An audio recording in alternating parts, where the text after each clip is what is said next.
오늘 본문은 레위기 14장 1절에서 20절까지의 말씀입니다.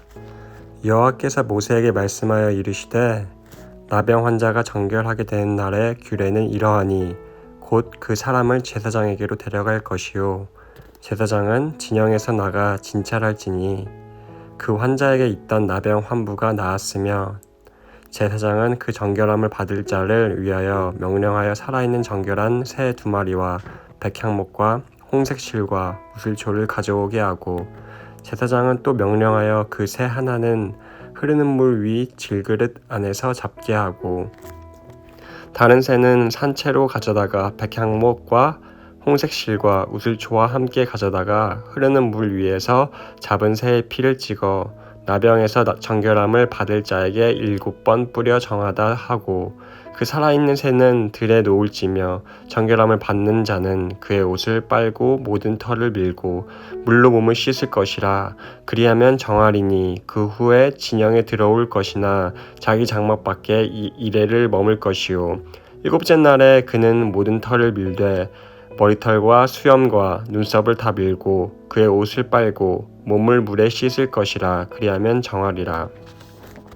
8째 날에 그는 흠없는 어린 수양 2마리와 1년 된 흠없는 어린 암양 1마리와 또 고운 가루 10분의 3 에바에 기름 섞은 소재물과 기름 1록을 취할 것이요 정결하게 하는 제사장은 정결함을 받을 자와 그 물건들을 회막 문 여호와 앞에 두고 어린 수양 1마리를 가져다가 기름 1록과 어울러 속건제로 드리되 여호와 앞에 흔들어 요제를 삼고 그 어린 수양은 거룩한 장소 곧 속죄제와 번제물 잡는 곳에서 잡을 것이며 속건제물은 속죄제물과 마찬가지로 제사장에게 돌릴지니 이는 지극히 거룩한 것이니라.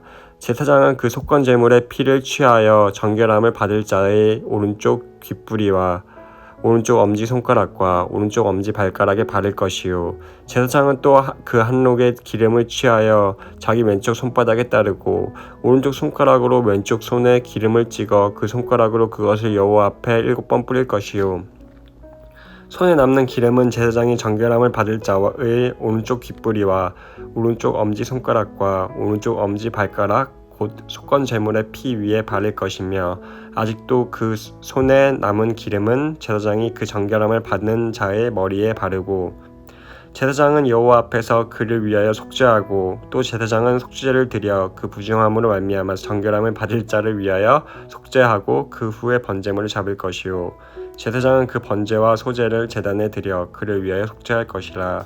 그리하면 그가 정결하리라. 아멘.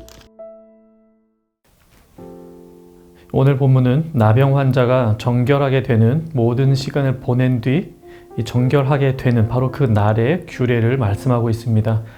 그는 제사장에게 가야 합니다.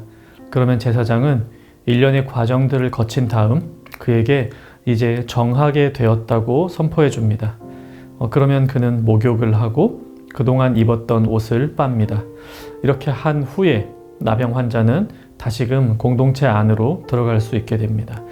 하지만 그때에도 7일 동안은 먼저 이 다른 이들이 살고 있는 진영 바깥에 머문 뒤에 8일째 들어서야 다시 공동체 안으로 들어갈 수가 있습니다. 이것은 혹시라도 있을 수 있는 이 재발의 가능성을 차단하는 것입니다. 8일째 되는 날 그는 하나님께 제물을 바쳐 제사를 드립니다. 그러면 그는 비로소 정하게 됩니다. 이것이 나병 환자가 정하게 되는 마지막 정결 예식입니다. 이 정결 예식이 필요하다고 하니 나병 환자를 정하지 않은 즉 부정한 자로 본 것이죠. 오늘 본문에는 직접 부정하다는 표현이 나오진 않지만 이런 예식을 진행하고 나면 그가 정하여진다 이렇게 말하는 것 자체가 나병 있는 상태는 부정한 것으로 보고 있다는 의미입니다. 앞선 13장 3절에서는 나병에 대한 진찰을 하면서 그를 부정하다 하라고 분명히 언급하기도 했었죠. 제사장이 그를 진찰하여 그를 부정하다 할 것이요. 분명히 나병은 병의 일종입니다. 병에 걸렸다고 부정한 자가 되었다고 말하는 것은 좀 가혹하지 않은가 이런 생각을 하게 됩니다. 어느 누가 자신이 원해서 그런 병에 걸리겠습니까? 물론 때로는 병에 걸릴 것이 거의 확실한데도 불구하고 식습관을 바꾸지 않아서 병을 자초하는 경우들도 있겠지만 이 보통의 경우에는 병에 걸린 것 자체를 정죄하거나 꾸지람하지는 않습니다. 그런데 성경에서는 나병 환자에 대해 부정하다고 말합니다. 여기서 말하는 부정은 더럽다, 잘못했다, 죄를 지었다 이런 의미라기보다는 하나님의 거룩하심에 반대되는 상태에 서 있다는 의미입니다. 하나님의 거룩하심 중에서도 특별히 그분의 온전하심 그리고 그분의 생명 여기에 반대되는 상태를 부정하다고 표현하고 있습니다.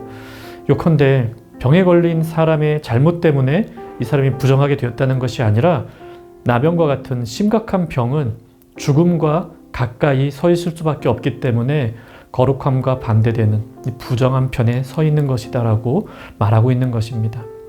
그래서 나병 환자가 정결하게 되는 예식은 이 시체를 만진 사람이 정결하게 되는 예식과 거의 같습니다. 이 죽음은 생명이신 하나님과 반대편에 서 있는 것입니다.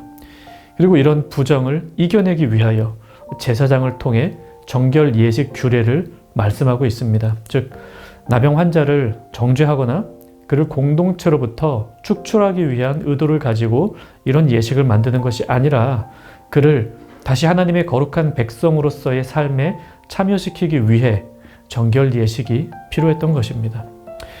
이렇게 죽음과 가까운 것을 부정함으로 보고 그는 반드시 정결케 되어야 한다는 것이 하나님 백성에게 주신 규례였습니다. 이 죽음의 문제는 오늘 우리에게도 동일하게 남아 있습니다. 우리는 문자적인 의미에서 정결 예식을 행하지는 않지만 이 죽음이 죄의 결과라는 사실을 받아들입니다. 마치 나병에 걸린 것이 누군가의 잘못이 아니듯 우리 모두가 죽음을 맞이하는 것 역시 누군가의 잘못 때문은 아닙니다. 하나님의 거룩하심에서 멀어진 인간의 부정함, 우리의 죄악된 본성 때문이죠. 그리고 하나님은 공동체 안에서 이런 부정함이 사라지도록 하기 위해 정결하게 하는 의식을 행하도록 하십니다. 예배입니다. 이 예배를 통하여 하나님의 백성은 정결을 유지하고 죽음에서 승리하신 예수 그리스도를 기억합니다. 예배 시작 부분에 우리가 함께하는 참회의 기도와 사죄의 선언은 이러한 정결 예식의 형태가 우리 예배에도 여전히 남아있음을 잘 보여주는 시간입니다. 우리는 죄에 노출된 삶, 즉 죽음과 가까운 삶을 살다 예배에 나옵니다. 그것을 그대로 고백하죠. 그러면 하나님께서는 우리를 정결케 하신 그 말씀을 내려주심으로 우리가 이미 깨끗하게 된 자라는 사실을 알려주십니다. 그 예식이 진행될 때에 우리가 깨끗해지는 게 아니라 하나님께서 그리스도의 피를 통하여 이미 우리를 깨끗하게 하셨고 예배 중에는 선포해 주십니다. 하나님으로부터 멀어지는 자, 죽음에 가까워지는 그런 삶을 사는 모든 사람은 다 부정합니다. 하나님은 그런 부정한 자들이 부정한 상태로 머물지 않고 정결케 되기를 원하십니다. 나병 환자들의 정결 예식 규례를 통하여 우리에게는 말씀과 예배를 통하여 하나님의 백성다운 정결한 모습을 갖추도록 요청하시는 것이죠. 말씀 생각하며 같이 기도합시다. 죽음에 가까워지는 죄악을 멀리하게 하옵소서. 이 제목으로 같이 기도하시고요. 정결한 삶을 회복하기 위해 말씀을 가까이 하며 예배를 소중히 여기게 하옵소서. 오늘 하루도 정결한 하나님 백성의 삶을 살아가는 청년가족 되시기를 바랍니다.